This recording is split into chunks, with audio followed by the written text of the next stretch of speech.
Subscribe my channel and press the bell icon. अस्सलाम वालेकुम viewers, कैसे हैं आप? उम्मीद खैर आफियत से होंगे। वीवर्स, आज की इस वीडियो में हम जिस टॉपिक पे बात करेंगे वो है टॉपिक कि अज़ा कब डरते हैं, कब अज़ा तकलीफ़ महसूस करते हैं, अज़ा के लिए क्या अहम है, क्या ज़रूरियात हैं।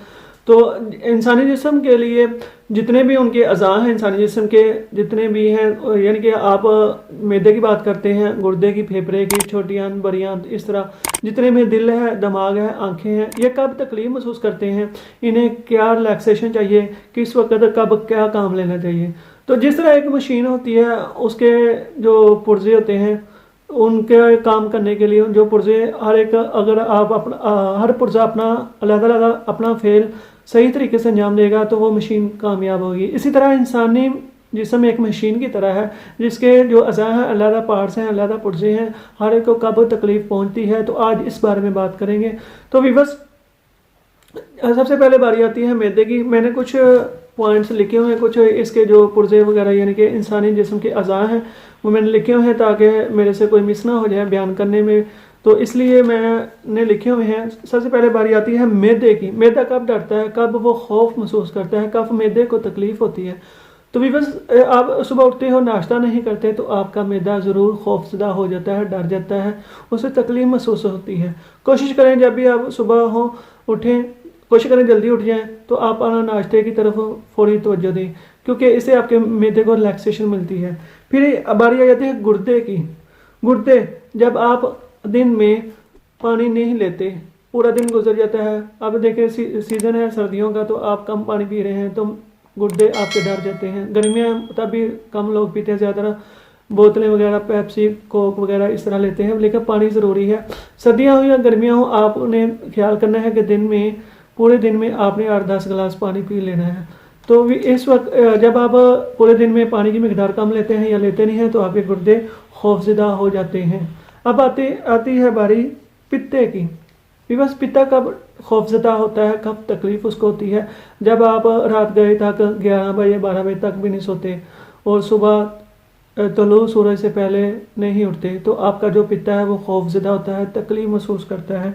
तो कोशिश किया करें कि आप शाम को, रात को इशा की नमाज के बाद फ़ौरन सो जाया करें और सुबह फजर के वक्त उठ जाया करें।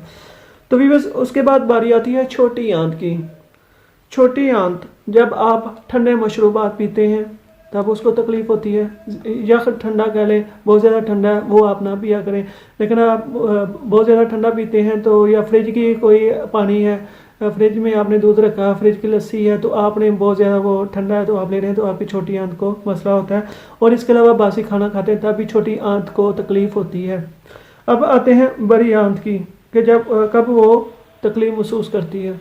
बड़ी आंत है जब आप तली हुई चीज़ें, मसालादार चटपटी चीज़ें लेते हैं, मिकदार में ज़्यादा ले लेते हैं तो आपको बड़ी आंत है वो खौफजदा होती है, तकलीफ़ महसूस करती है। फिर बारी आ जाती है फेफड़े की। भी बस फेफड़ा तब तकलीफ़ महसूस करता है जब आपका माहौल नहीं है सही, आपकी फ़िज़ा साफ़ नहीं है।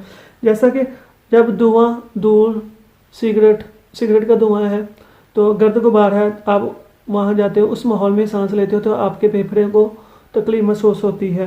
कोशिश किया करें कि आप साफ़ माहौल में रहा करें। तो इसके बाद भी बस बारी आ जाती है जिगर की। जिगर, जब आप बारीक खाने लेते हैं, तली चीज़ें लेते हैं और फास्ट फूड का कसरत से इस्तेमाल करते हैं तो आपका जिगर खौफजदा हो जाता है, तकलीफ़ महसूस करता है। अब बारी आती है दिल। ज़्यादा नमकीन चीज़ें लेने से और कोलेस्ट्रॉल वाली ग़िज़ाएँ लेने से दिल खौफजदा होता है, तकलीफ़ महसूस करता है। फिर बारी आ जाती है लबलबा। आप कसरत से मिठाइयाँ लेते हैं तो आपका लबलबा खौफजदा हो जाता है, तकलीफ़ महसूस करता है। आँखें, आप अंधेरे में बैठे हो या रात के वक्त आप कंप्यूटर से या अपने मोबाइल से काम ले रहे हो कम रोशनी में, तो अगर आप रात गए तक भी आप कंप्यूटर के आगे या मोबाइल के आगे उसके काम लेते हो तो तब भी आपकी जो आँखें हैं वो तकलीफ़ महसूस करती हैं। दिमाग, जब आप नेगेटिव सोचते हो, मनफी सोचते हो, मनफी माहौल में बैठते हो, नेगेटिव माहौल में बैठते हो तो आपका दिमाग डर जाता है, खौफजदा हो जाता है। बस ये चंद बातें थी जो मैंने अज़ा के बारे में बात की। तो कोशिश कीजिए कि अपने माहौल को, अपने खाने पीने को, अपने वो रूटीन को चेंज करें, मुस्बत की तरफ आएँ, पॉजिटिविटी की तरफ आएँ। आपके अज़ा हैं, आपने ख्याल रखना है। तो ये जो अज़ा हैं मार्केट में नहीं मिलते, यानी कि जो अल्लाह पाक ने दे दिए हैं वो पाक साफ़ हैं, सही हैं। आपने इनको कैसे रखना है तो आपको आज मैंने ये सब वीडियोस में बता दिया है। उम्मीद है आपको मेरी वीडियो पसंद आई होगी। मिलते हैं नेक्स्ट वीडियो में, तब तक दुआ में लाजमी याद रखिए। जज़ाकल्लाह खैर। Press the bell icon on the YouTube app and never miss another update.